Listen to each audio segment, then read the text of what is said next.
I want to know where I'm at. I want to know who I am, and I want to know who these people are. Why am I here? What's going on? Well, this doctor, Antoino, and my mom, after some time had passed, now I'm talking days after I come out of the coma, come into the room, and my mom's had never left my bed. The whole time I was in a coma, after that, she never left my bed.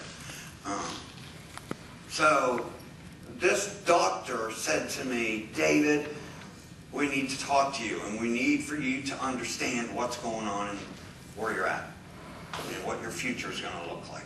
I am told, now I still don't have any census. I still don't know who a lot of these people are, but I'm told that I am never, ever, ever. Now, you just think of somebody telling you this, a doctor. You're never going to walk again, ever. You are never going to talk again. I lost all these teeth because of my accident. I can't feel my left arm. I can't feel my left leg. I can't. What I deal with every day when I wake up, the pain that I have from the back of my neck down to my rear end is the most horrifying pain.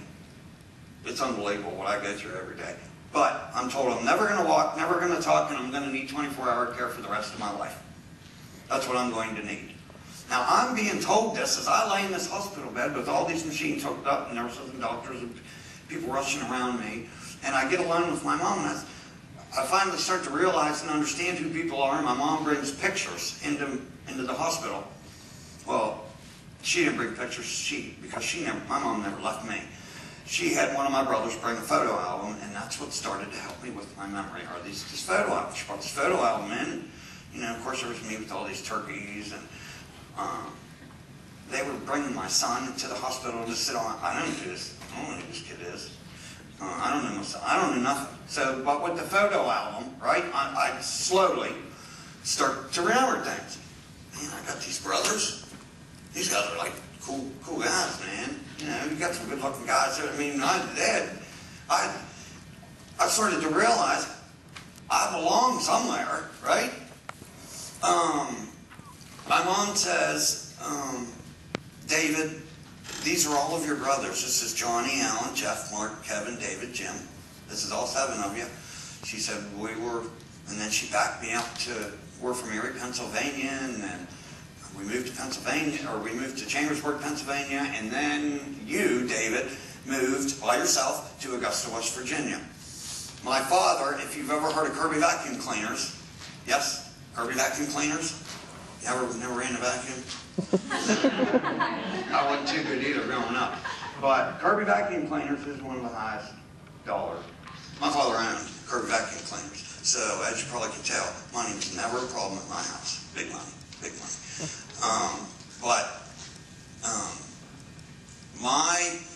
After remembering all my brothers and my family and my accident, all these questions started to fill up my head with what happened to me? What happened?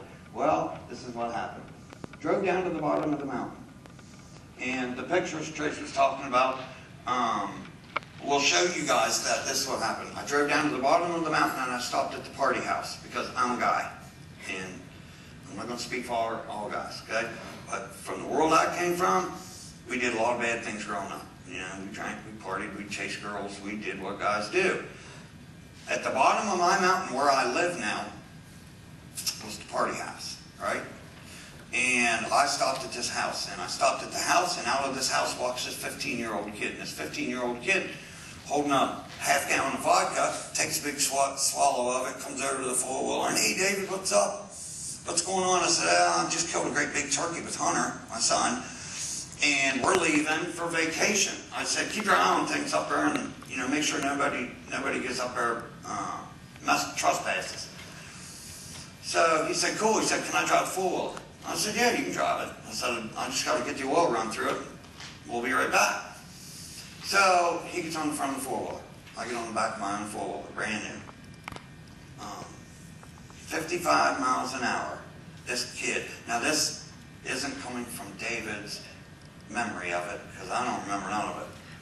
Once I left that driveway, I don't remember anything from there.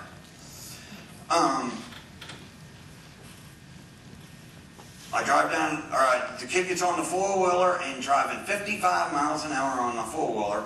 Now in West Virginia, as you know, on our back roads, what does the state do? They have gates going across some of our back roads. That tells you not what? You ain't driving no further, right?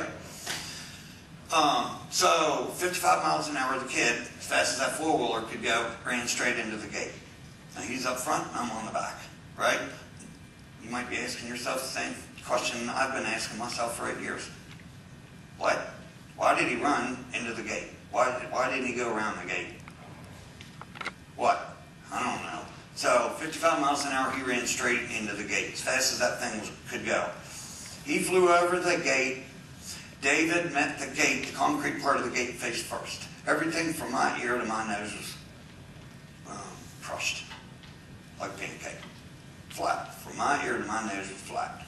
It crushed everything. The boy gets to his feet, he runs over to me, saw what he had done, and he ran. He thought, I'm guessing, he thought, well, Dave, that's it. And David's dead. There ain't nothing I can do. And he ran. So,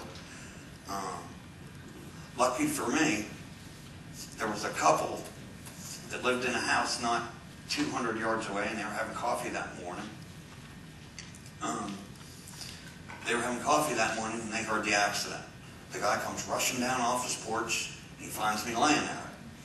And he holds me, puts me in his lap, and he holds me until the helicopter gets there. Or the ambulance, I'm sorry, the ambulance gets there.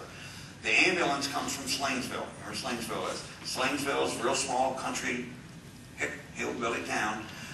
They got one store and they got a fire and rescue squad. Right, the first one's called, please come, there's been a terrible accident and you need to try to help this boy.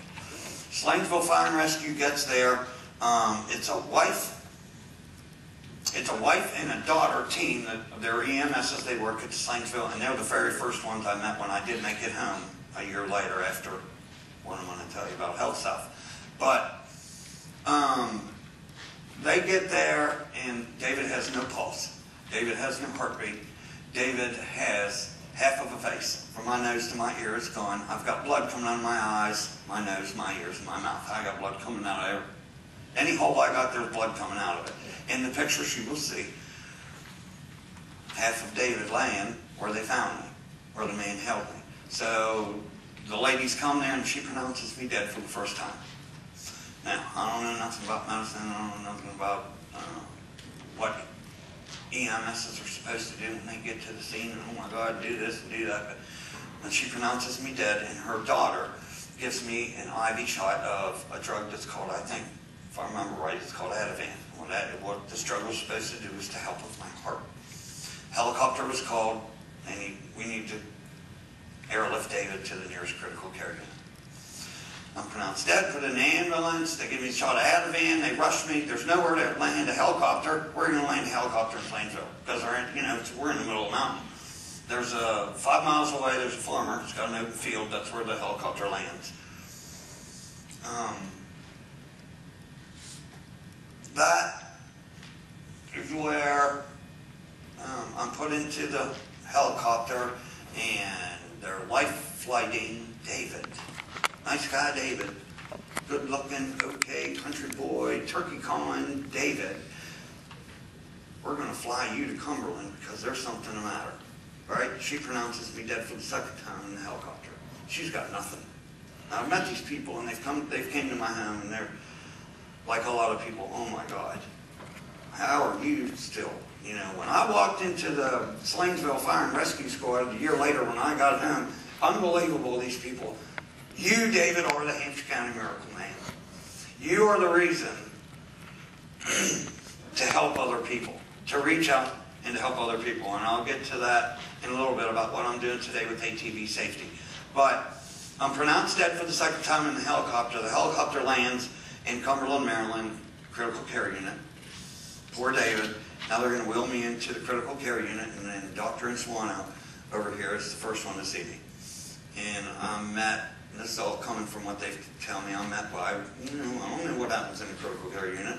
I'm a hillbilly turkey boy. What do they do in the critical? I don't know. You meet doctors, you meet nurses, there's anesthesiologists, there's whatever. David's pronounced dead for the third time. They've got no pulse. They've got no heartbeat. They've got no nothing. You know, that little machine, and of course they got me hooked up to all kinds of stuff, that machine, David's a straight. Now I have 7 brothers. 6 of them